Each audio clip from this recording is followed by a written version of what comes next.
Karibu sana. Makofi tena.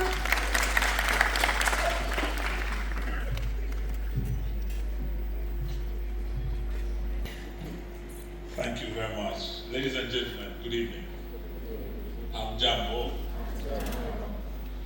Our guest of honor, my brother and friend of over 2 decades, the Honorable Refigah, my brother. Our friends who have come from far and wide. So we have members of parliament from South Sudan, Honorable Rebecca Akwach, Karibu Sana to Nairobi. We have our very own Honorable Gasheri from Kirinyaga. And there are many distinguished guests who are here with us.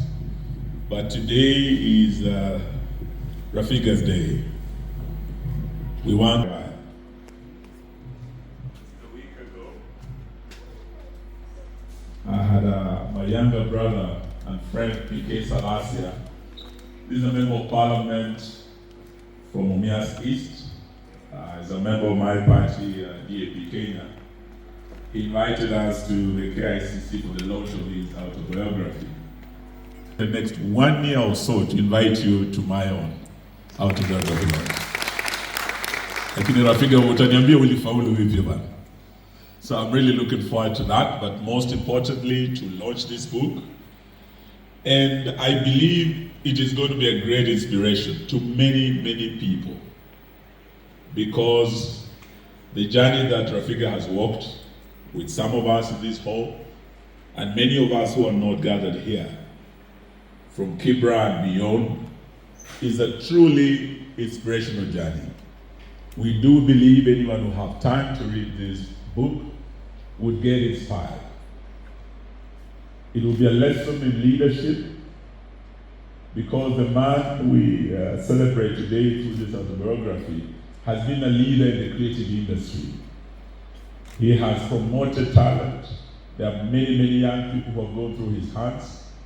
And I believe there are many struggling young people in the creative industry who are frustrated, who are demoralized, particularly by the harsh taxes of this current regime in Kenya that has not spared even the creative industry.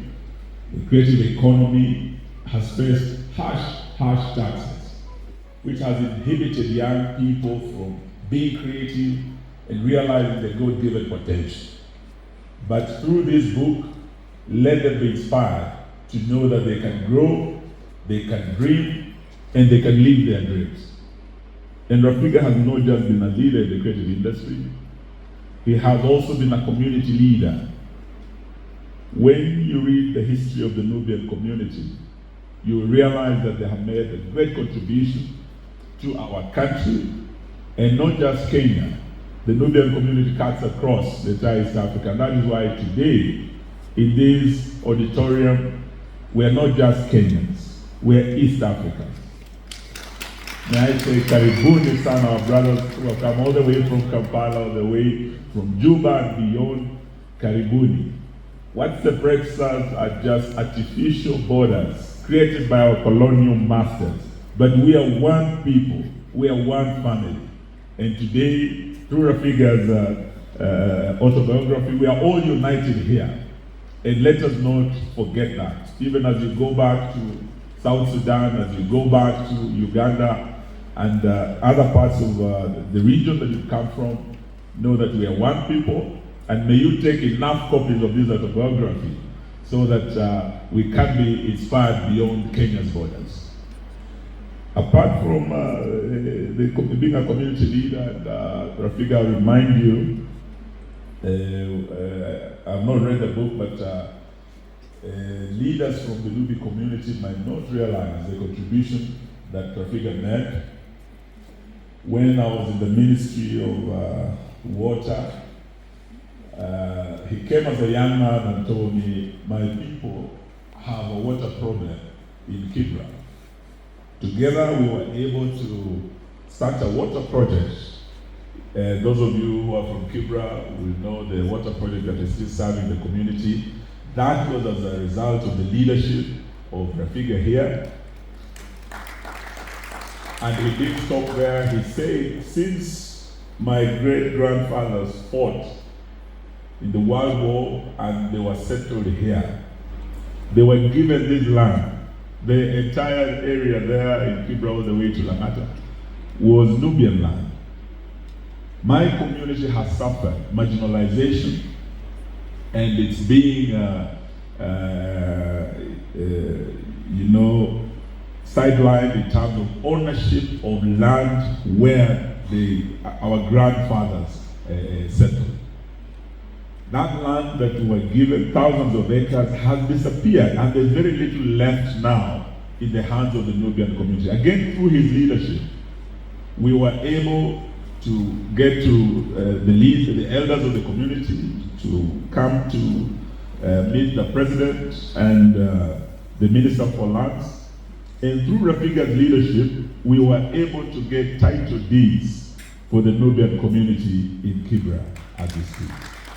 That means that ancestral land that belongs to a great community that has made great sacrifices, not just for Kenya but for Africa, will be safe for years to come because of the title deeds. I think what was left as I left government, because I'm now in the opposition, was the issue of the code for the community to be recognized fully by this government and future governments. And Refigah, I want to urge you, because I believe we have just a year and a few months to go before we go back to government, that you continue working on the remaining agenda. If this broad-based government does not complete the work you and I started, in honor of this community, we want to ensure that you and I, and the leadership that will come in, and my good friend Gashiri is here, she can assure you, we are coming in. We will be able to complete that work together. But that is a story for another day. So we do not just celebrate you as a leader in the creative industry, but also as a community leader, as a political leader. And I'm hoping when I go through this autobiography, it has captured most of what we are talking about in terms of leadership, and let it be an inspiration to all of us. Let me not say much, otherwise I wanted to cede the floor to the next speaker so that we can go on to the business that brought us here.